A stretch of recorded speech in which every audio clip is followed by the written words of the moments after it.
오늘 겟세마네 기도라는 제목으로 말씀을 나누겠습니다. 지난 말씀이 마가복음 14장 26절까지 말씀을 나눴습니다. 그리고 제가 27절에서 31절과 또 다른 내용은 건너뛴 게 다음에 아마 주일날 이렇게 전하고 싶은 메시지 핵심이 이제 또 27절에서 31절까지 있어가지고 이렇게 건너뛰고 겟세마네 기도 이 부분으로 지금 넘어가서 말씀을 나누도록 하겠습니다.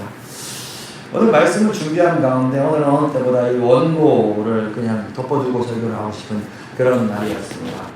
왜냐면 이 장로교에서 신학을 이렇게 공부하고 또 장로교에서 목회를 하고 여러분들도 거의 다 장로교에 좀 계셨으니까 아시다시피 이렇게 설교할 때 룰이라는 게 있어요. 룰이라는 게 서론부에는 이렇게 좀 주의를 이끌 만한 여러 얘기를 싹 하다가 본론에 들어가서 첫째, 둘째, 셋째 하고 결론부에서 서론부 얘기를 다시 끌어다가 이렇게 딱 결론을 딱 매듭 지어주면 참 이쁜 설교죠. 네. 그런데 오늘 말씀을 준비하는데 왜 원고대로 설교하기 싫었는가 하니 목회자가 설교를 할 때요 가장 어려운 부분이 어딘지 아십니까? 사람마다 다를 거예요. 그냥 이제 좀 저쪽에 이제 물론 우리가 계시록 이쪽이 어려워서 또 이제 이단들도 계시록 말씀을 자기 마음대로 많이 해석하기도 하고 은근히 서신서 쪽도 이제 설교하기가 좀 어렵다고 하거든요.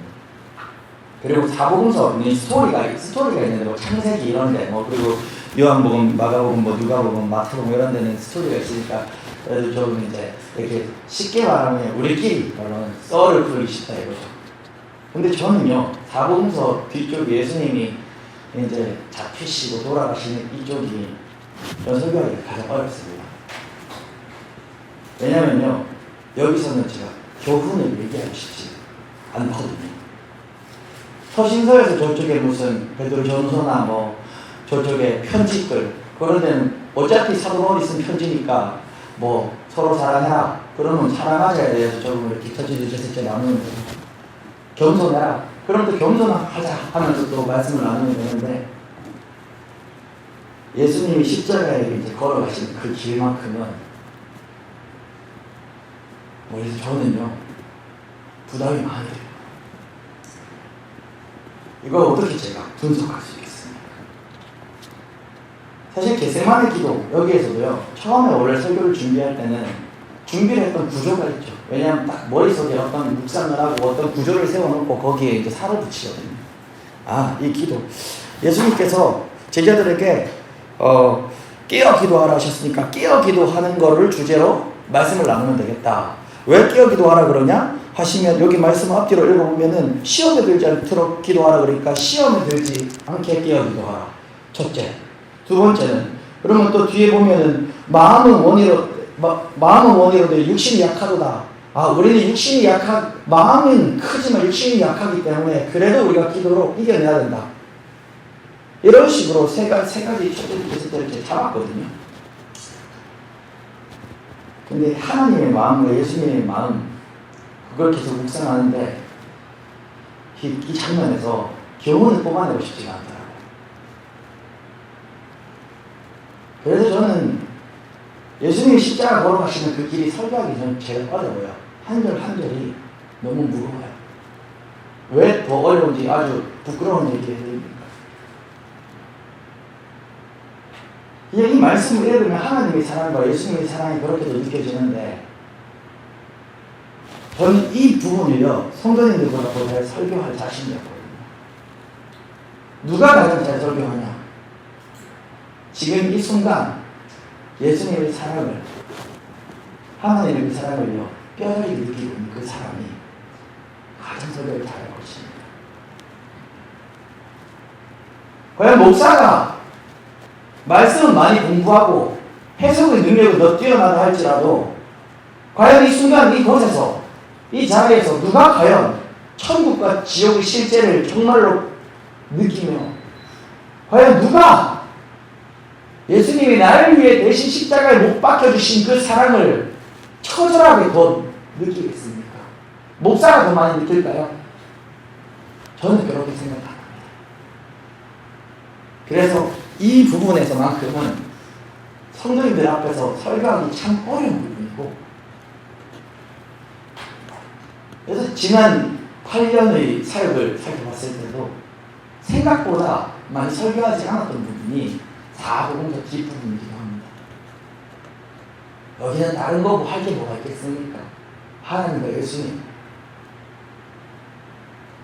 얘기하면 끝인데 설교자는 그런 욕심이 있거든요. 어떻게 하면 우리 성도인들이 집중해서 내 말을 듣게 하고, 어떻게 해서 우리 성도인들이 그 설교 들어보니 참 내가 몰랐던 부분을 깨달았다라고 하실 수 있을까, 이런 욕심들이 늘 있어요.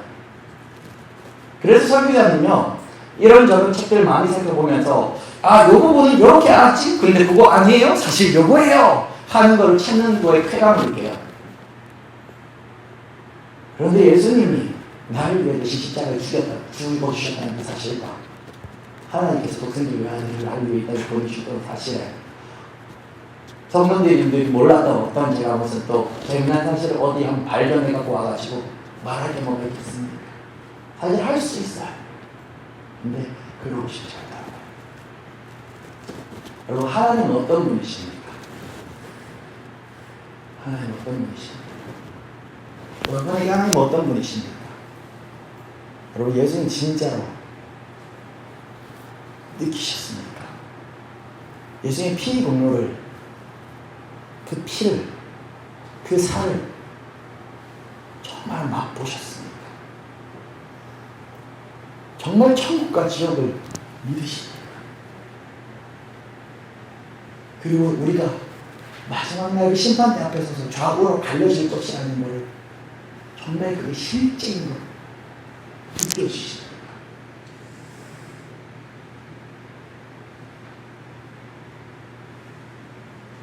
신앙생활을 하다 보면 많이 마음이 굳어질 때가 참 많습니다. 그래서 우리 모두는요 늘 첫사랑의 때를 추억하곤 하는데, 그래서 많은 교회에서 기도회 인도할 때 많은 사역자들이 하나님에 대한 첫사랑을 회복하자라고 그런 기도 제목을 많이 내기도 하고 그런 선포를 참 많이 하죠. 그 말인즉슨 목회자를 포함한 기도의 인도자를 포함한 모든 사람들이 지금은 그 첫사랑일 때 받지는 않더라를 모두 느끼고 있기 때문에 참 많이 그런 선포가 외쳐지는 것 같습니다. 우리가 그 살과 피를 먹었을 그때, 그것을 맛보았을 그때 어떠했습니까? 너무나도 실제이지 않았습니까? 근데 오랜 생활, 신앙생활 가운데 흐려지는 것입니다. 여러분, 저는요 정말로 하나님이 저에게 너 소원이 무엇이냐고 물으신다면 제가 어떤 소원을 얘기할 줄 아십니까? 하나님 만나는 그날까지 예수님이 그 십자가가 날 위해 무죄하신 그분이, 그 순교하신 그분이 죄밖에 없는 날 위해 십자가를 지셨다는 그 사실이 흐려지지 않는 거야. 그거 하나면 정말 행복할 것 같아요. 정말 그거 하나면 될 것 같아요. 그 다음 이야기는 있습니다. 그 맛, 그 피와 살의 맛을 기억하고 오늘 하루도 느끼고 살아간다면 느끼는 저의 결론은 하나님께서 알아서 이끌어 가시겠죠. 성령께서 인도하시겠죠. 정말로 한치의 거짓도 없이, 한치의 과정도 없이 개척을 했는데 그 개척했는데 사람이 아니면 어떡하지? 교회가 어떻게 되면 안 되면 어떡하지? 없습니다. 지금 개척해서 있는 이 상황 가운데 무엇이 가장 제가 몸부림치는 있느냐?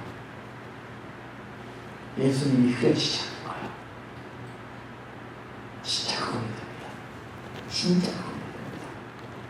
그 다음은요, 만약에 예수께서 가서 너는 평생 한 영혼을 위해 살아가면 그것도 감사해. 왜? 그것만 아니겠지. 길거리에 나가서 내 성도가 없으면 선포하면 되지. 그 피, 그 살의 맛을 아는데 그냥 경산역에 가서 나사렛 주 예수 그리스도를 믿으십시오 선포하면 되죠. 그 경산역에 기차 타고 내리는 모든 사람들은 내 손 아닙니까? 그 피와 살을 맛보아 안다면 하나님께서 많은 영혼을 주시면 그 피와 살의 맛을 계속 증거하는 거죠. 정말 저희 소원을 모시는 분이시다면요, 그것이 흐려지지 않는 거예요. 가장 두려운 게 무엇이냐면 그것이 흐려지는 거예요. 알긴 아는데 느껴지지 않는 거예요. 그냥 외워서 믿고 있는데 분명 경험해서 내 기억 속에는 안다라고 생각하고 있는 거예요. 그 맛이 기억나지 않는 거예요.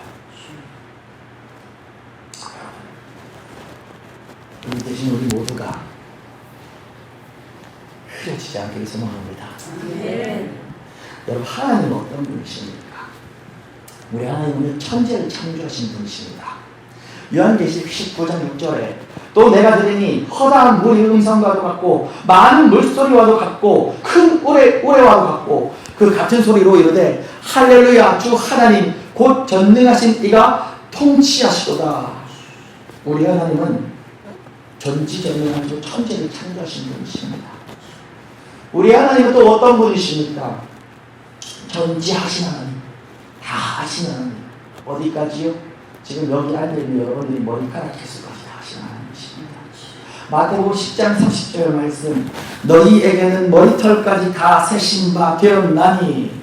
즉 하나님은요, 모르는 것이라는 게 존재하지 않으시는 분이십니다. 우리 하나님은 또 어떤 분이십니까? 들으시는 하나님이십니다. 창세기 32장 24절에서 28절에서 어떤 장면이 나옵니까? 야곱이 하나님과 씨름하는 장면이 나오죠. 그런데 야곱은 끝까지 놓지 않았고 뼈가 어긋나기까지 놓지 않았고 결국 하나님은 야곱을 그 기도를 들어주셨습니다. 그래서 하나님은 그때 야곱에게 이제 이스라엘에게 부를 것이다 하면서 이렇게 말씀하죠. 28절에 이는 네가 하나님과 네 사람들과 겨도 이겼습니다. 이 부분은 정말 끈질긴 기도를 이야기할 때 우리가 많이 나누는 장면인데, 하나님은요 다 들으시는 하나님이십니다.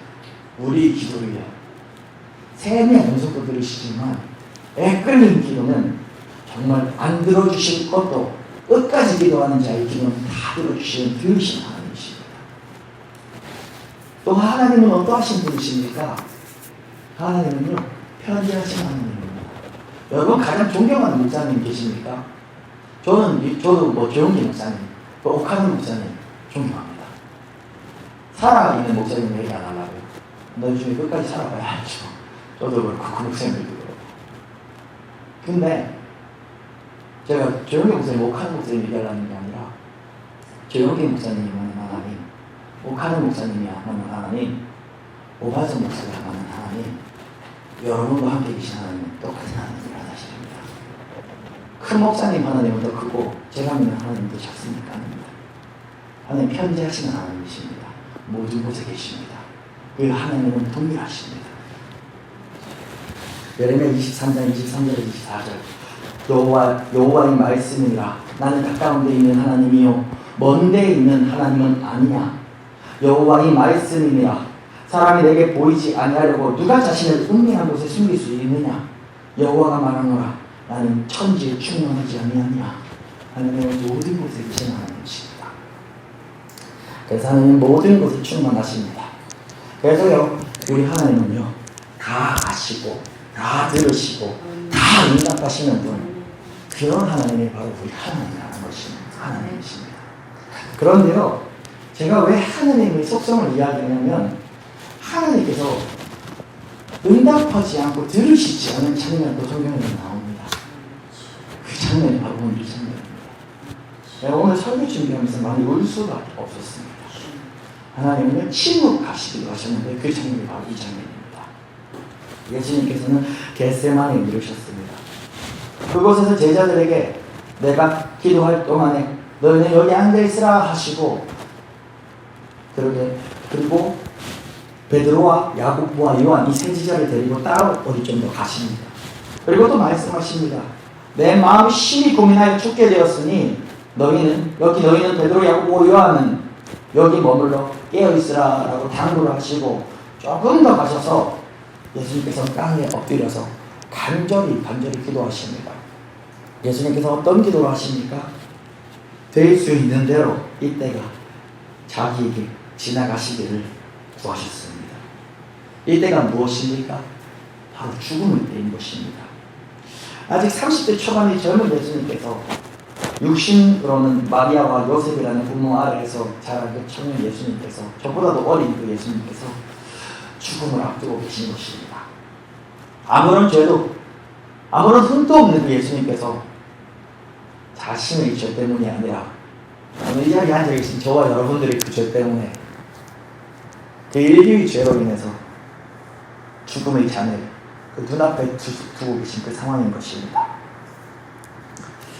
여러분, 이때까지 마가복음 쭉 강해를 여러분 나누면서요, 이때까지 마가복음 어디에서 예수님이 무릎 꿇었던 장면이 있습니까? 이때까지 예수님이 그 많은 역사를 행하시고 능력을 행하시는 가운데 믿음 없는 제자들을 그렇게 혼내시기도 하고, 많은 사람들이 예수님 앞에 나와 무릎을 꿇고 간구해야 하는데, 예수님이 언제 무릎을 꿇고 그렇게 애절하고 간절하게 마치 땀방울이 핏방울이 되듯이 엎드려 간구하셨던 적이 어디 있었어요. 그런데 오늘 이 장면에 예수님께서는요, 그렇게 무릎을 꿇고 부르짖으십니다. 아빠, 아버지요, 아버지께는 모든 것이 가능하오니 이 잔을 내게서 옮기시옵소서. 그러나 나의 원대로는 마옵시고 아버지의 원대로 하옵소서. 그렇게 땀이 핏방울처럼 떨어지도록 예수님은 간절히 부르시고 하나님께 간구하였습니다. 1시간이 넘도록 그렇게 기도하셨습니다. 그렇게 간절한 기도를 마치신 후에 제자들에게 돌아오셨습니다. 그러나 그때 제자들은 자고 있었습니다. 제자들에게 깨어 기도할 것을 당부하시고 다시 기도의 자리로 가셨습니다. 그 기도의 자리에서 아까 고백했던 기도 제목과 예수님은 동일한 기도를 하십니다. 아빠, 아버지요, 아버지께서는 모든 것이 가능하시오니 이 잔을 내게서 옮기시옵소서. 나의 원대로 마옵시고 그러나 아버지의 원대로 하옵소서. 그렇게 간절히 또 기도하셨습니다. 짧은 기도가 아니었어요. 제자들에게 너희는 어찌 깨어서 1시간도 기도하지 못하느냐라고 하셨던 걸 보면요, 예수님이 이 기도를 1시간 동안 이상이나 애절하고 간절하게 하나님께 부르셨습니다. 두 번째 그렇게 기도하신 후 제자들에게 다시 돌아오셨습니다. 제자들은요, 여전히 또 자고 있었습니다. 그리고 예수님은 어떻게 하셨습니까? 또 다시 기도하러 가셨습니다. 세 번째 기도하러 가셨습니다. 세 번째는 무슨 기도를 하셨을까요? 세 번째도 동일합니다. 아빠, 아버지요, 아버지께서는 모든 것이 가능하시오니 이 잔을 내게서 옮기시옵소서. 그러나 나의 원대로 마시옵고 아버지의 원대로 하옵소서.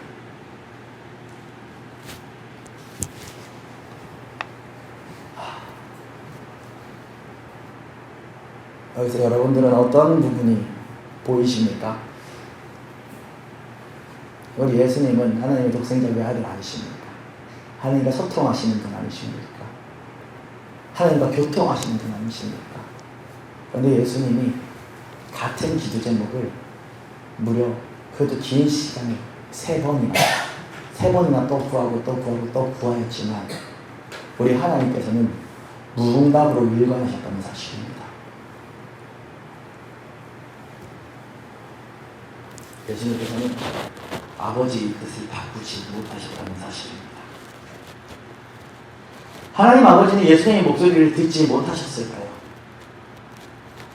하나님 아버지 유일한 독생자 외아들이 바로 우리 그리스도 예수이신데 그 아들의 소리를 듣지 못했기 때문에 하나님께서는 응답하지 않으셨겠습니까? 아닙니다. 여러분에게 가장 소중한 무엇이 무엇인가요? 아마 대부분의 어른들은 자녀들이 아니겠습니까? 그리고 청년들은 잘 모르겠습니다. 저도 가장 소중한 것, 저도 가족이죠. 예수님께 하나님께 가장 소중한 것은 무엇이었겠습니까? 바로 예수님이십니다. 그런데 그 하나님은 왜 예수님이 그 간절한 불을 지짐에 한 번도 아니고 두 번도 아니고 세 번이나 마치 성경에서 땀이 핏방울이 되도록 떨어지기까지 무릎을 꿇고 그분께서 그렇게 부르시기도 했는데 왜 응답하지 않으셨습니까? 하나님께서는 저와 여러분들을 구원하시기 위해 다른 방법이 없으셨기 때문입니다. 하나님께서는 아담 이후부터 인류의 마지막까지 그 추악하고 더러운 죄악으로 가득 찬 그 잔을 예수님 앞에 놓으실 수밖에 없으셨던 것입니다. 하나님께서는 사랑하는 독생자 외아들 예수님에게 그렇게 침묵하실 수밖에 없으셨습니다. 예수님의 기도에 응답해 주실 수 없으셨습니다. 우리 모든 기도를 다 들으시는 하나님께서 저와 여러분들을 지옥에서 영원한 생명으로 옮기시기 위하셔서 예수님을 죽이실 수밖에 없으셨던 것입니다.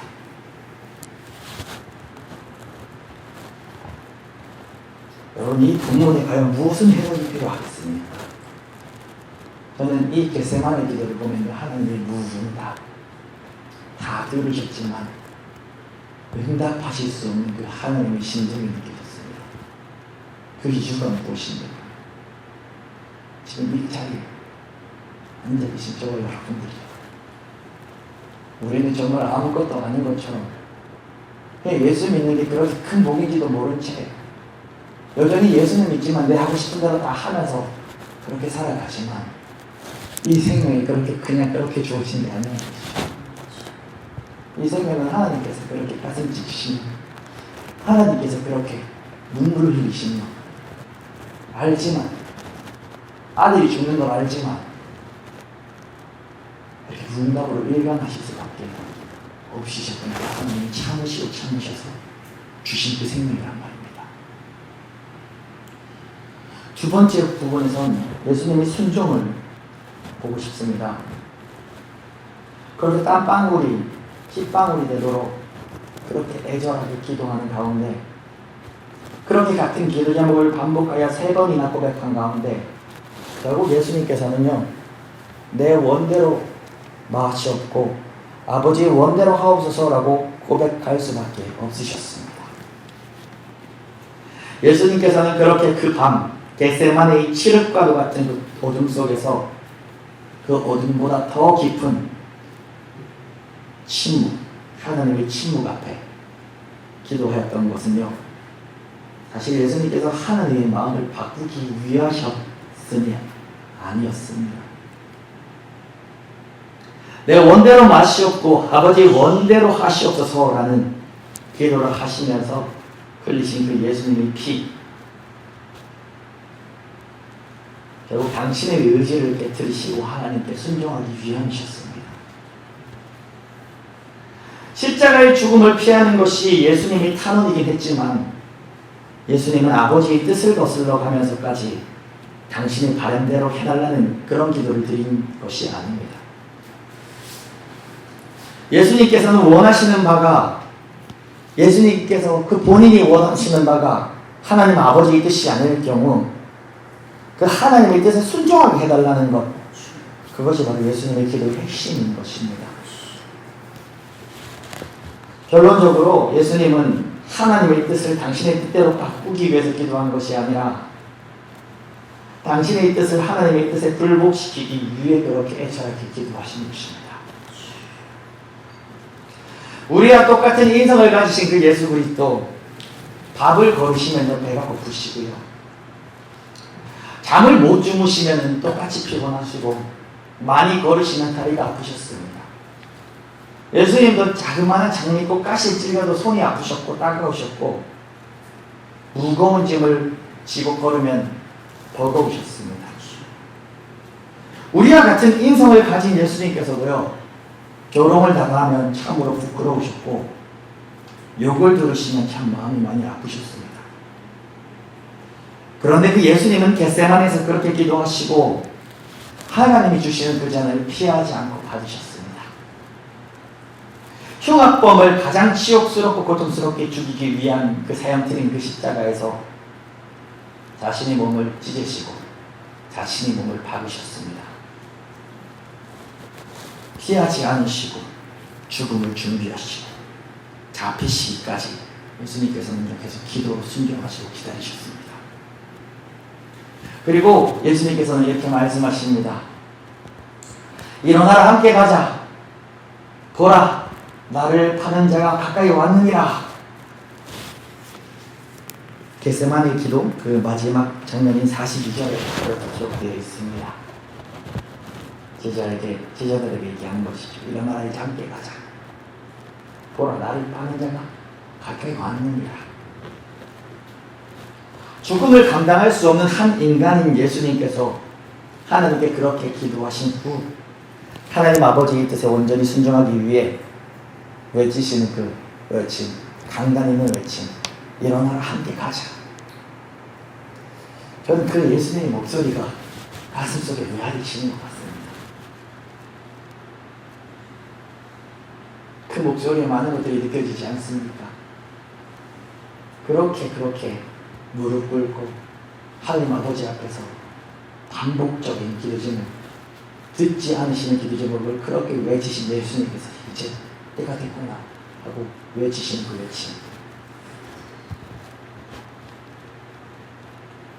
예수님도 하나님의 사랑을 아시기에 예수님도 오늘 이 자리에 계신 저와 여러분들이 그 죄, 그 인류의 모든 죄를 뒤집어 쓰시고자 십자가를 피하지 않으셨습니다. 여러분, 여기서 저는 적용해보길 소망합니다. 여러분, 우리도 인생을 살다 보면요, 하나님의 뜻을 알지만 그 뜻에 순종하기보다는 내 뜻대로 하고 싶을 때가 참 많은 것 같습니다. 그리고 하나님의 뜻을 알면서도 계속해서 내 뜻대로 하게 해달라고 기도를 하고 있는 우리들의 모습 참 많이 발견하게 되는 것 같습니다. 그러나 우리 하나님 아버지, 하나님, 우리 마음이 그 하나님의 뜻대로 살지 않고 인간의 뜻대로 살려고 할 때요, 우리 마음을 바로잡아서 자기 뜻을 굽히고 하나님 뜻대로 살 수 있는 위대한 힘은 어디서 나온지 아십니까? 그 힘은요, 바로 예수님이 흘리신 그 보혈 속에 있는 것입니다. 여러분, 내가 의지해서 내 뜻을 다 익힐 수가 없어요. 그러면 다 천국에 계셔야 돼요. 이거 하나님 원하시는 길이 아닌 것 같은데 포기하고 싶지 않은 것들 참 많죠. 근데 그것까지 돌이켜서 결국 주님의 뜻대로 걸어가는 것, 그건 내 속에 없습니다. 그건 보혈에 있습니다. 그 힘, 예수님이 그리하셨던 것처럼 예수님이 흘리신 그 보혈 속에 그리될 수 있는 힘이 있습니다.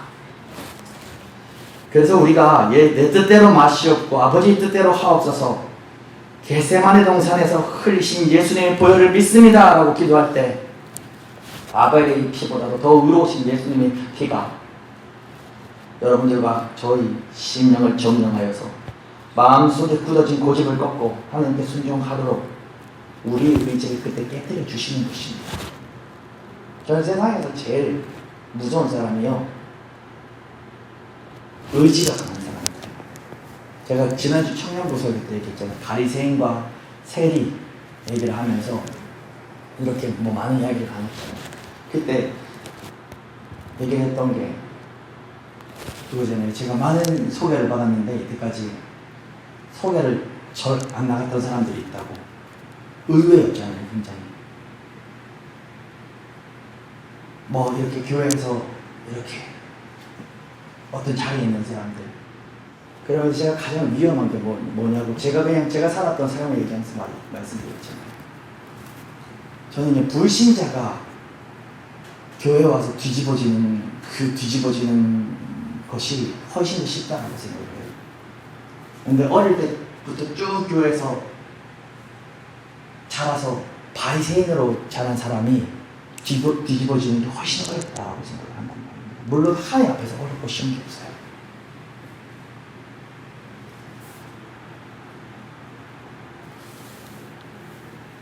오늘 설교는 아니지만 제가 잠깐 건너뛴 고백 속에 그 전에 베드로가 부인하는 장면이 있는데요. 베드로는 뭘 하는지 아십니까? 죽을지언정 주를 버리지 않겠나이다. 죽을지언정 주를 부인하지 않겠나이다. 그렇게 고백을 해요. 그 전에 뭐라 합니까? 다 버릴지라도 나는 그리하지 않겠나이다. 예수님이 지금 이 겟세마네에서 기도하실 때 3명 데리고 갔죠. 베드로 말고 나머지 2명 누굽니까? 야고보, 요한이죠. 왜 그 3명 데려갔는지 아세요? 그 3명이 다 죽기를 각오했던 사람들이거든요. 야고보와 요한은 마가복음 10장 30 몇 절에 보면 나옵니다. 네가 이 잔을 받을 수 있느냐? 받을 수 있다고. 너도 그 이 잔을 받겠다. 야고보와 요한도 사실 죽기를 각오했거든요. 베드로도 죽기를 각오했거든요. 그 3명을 데리고 올라가신 거예요. 해석을 하는 걸 그대로. 근데 그들이 어떻게 했죠? 다 도망갔잖아요. 베드로는 다 울기 전에, 자기 2번 울기 전에 예수님을 3번 부인했잖아요. 제일 무서운 그리스도인이요, 의지가 강한 그리스도인이에요. 자기 의로 가득 찬. 여러분 기억하셔야 돼요. 여러분의 결단으로는 어떤 것도 할 수 없습니다. 예수님을 직접 보고 3년이나 따라다녔던 제자들, 정말 죽기를 각오하고 죽음을 결단했던 그들도 막상 군병들이 쫓아왔을 그때요, 다 도망갔어요. 저는 이것을 인정하는 게 바로 신앙생활이라고 생각합니다. 이것을 인정해야 돼요. 그래서 제가 설교 때 절대 안 하는 얘기가 뭔지 아십니까? 순교의 피를 흘리기까지 결단하지, 이런 거 절대 안 합니다. 그렇게 결단해서 될 수 있는 거라면 수백 번도 더 하겠습니다. 근데 그렇게 의지가 강한 사람들이 예수님께서 쓸 수 있는 사람들이 아니란 말이에요. 그럼 누가 순교하냐? 성령께서. 언제 이 바보 같은 제자들이 다 변화됐나? 오순절 마가다락 성령 강림 사건 이후로 공회에 붙잡혀가도 두려워하지 않았습니다. 나사렛 예수 그리스도 이름만 전했습니다. 무엇이 그들을 그렇게 만들었는가? 예수님과 3년을 같이 살 때 사복음서 내도록 실패와 패배, 혼란만 있던 그 예수님의 제자들, 그 멍청 무식한 제자들, 예수님 잡히시던 그날 밤 단 한 명도 남김없이 다 도망갔던 그들, 언제 다 뒤바뀌어 그렇게 예수님이 쓰실 수 있는 자들이 되었는가? 성령이 아니고서는 답할 수 없습니다. 그들에게 성령이 부어졌을 때 그들이 알지 못하는 힘이 그들을 장악하였고, 그들을 담대하게 하였고, 잡혔을 때라도 말을 넣어주셨습니다. 예수님이 12 대자 거의 대부분은 진짜 순교했죠. 그래서 저는요, 각오하는 자들을 믿지 않습니다. 결단하고 강한 자들은요, 아직 끼어질 게 많은 거예요. 내 힘으로는 안 된다는 것. 그거 깨닫기 전에 하나님 절대 못 쓰십니다. 그래서 제가 지난주 청년부 설교를 할 때 바리새인과 세리 얘기하면서 제 삶을 나눴을 때, 제가 이때까지 소개를 받았고 누구를 만나러 나왔고, 제가 절대 안 만나는 사람들이 있다라고 했을 때, 그 안 만나는 사람들이, 그 바운더리에 속한 사람들이, 절대 안 만나는, 소개 안 받았던 사람들, 나는 사모가 꿈이다라는 사람들, 나도 목사가 꿈이 아닌데 네가 어떻게 사모가 꿈이냐고. 저는 아직도 사모가 꿈인 게 제일 신기해요.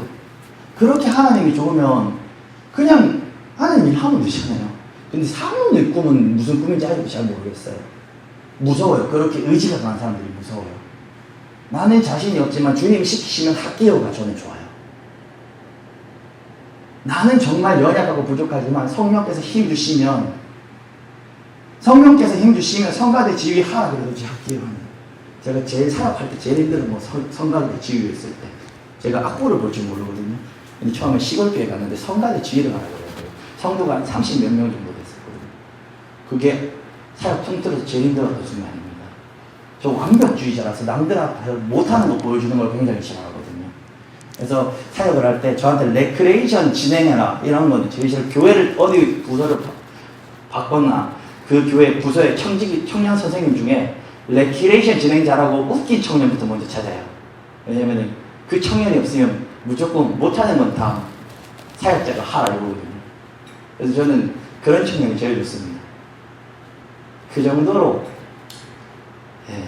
저도 자신이 있는데요. 그런 마음으로 살아요.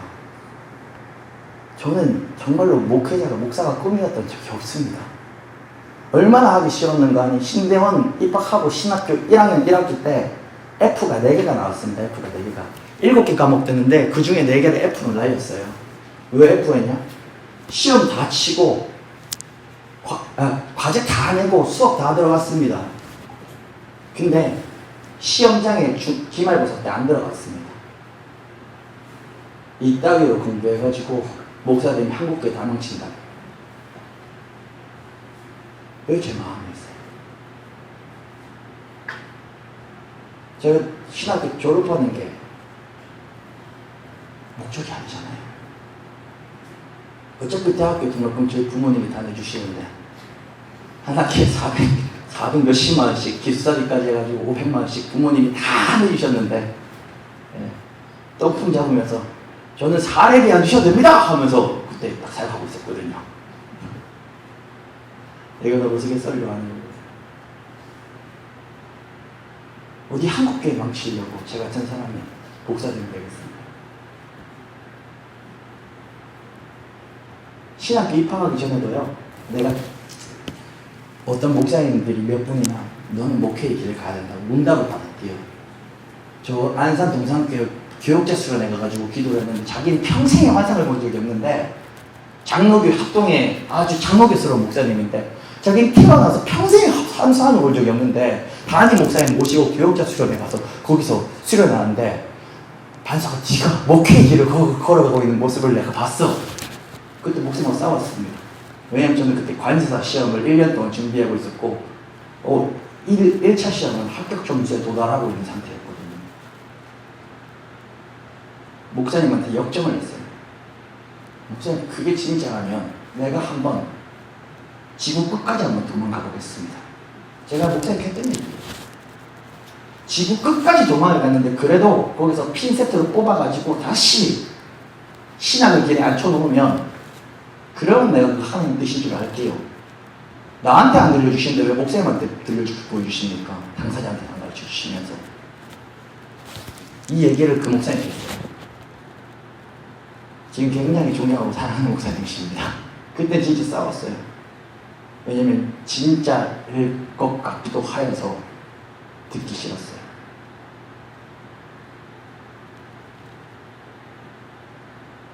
근데요, 신대원에 가보니까 야, 너 목사 해야 되겠다 해가지고 오는 사람들은요 지금 다 없어지고 없더라고요.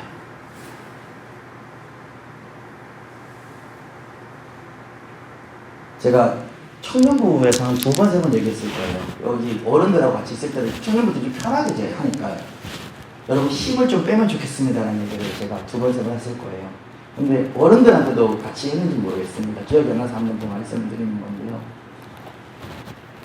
우리는 우리 힘을 좀 뺄 필요가 있어요. 죽을지언정 누기나지 않겠나이다 이렇게 해도 못 써요. 성령이여 내 팔을 벌리오니 내 허리에 띠를 뜨시고 성령께서 가라시는 대로 바람이 이끌리듯 가라시는 가고 설하시는 서고 그리 살겠습니다. 성령. 근데 나 너무 부족하고 연약해서 성령님 자신이 없어요. 세상에 두렵고 겁나는 거 투성이에요. 그런데 주의 성령이시여 이 아들이 얼마나 연약한지 아시죠? 그러니 아들에게 그때마다 감당할 수 있는 힘을 주세요. 나는 못하나 성령께서 하실 수 있는 힘을 주세요. 그래야만 우리 주님이 쓰실 수 있지 않겠습니까?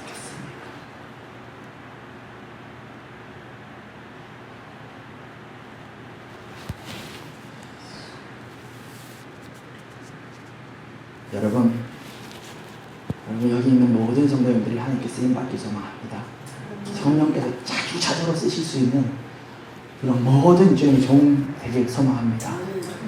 순종이 제사보다 낫고 라고 말씀하신 것처럼 우리 그 말씀 의지하여 나가기 소망합니다.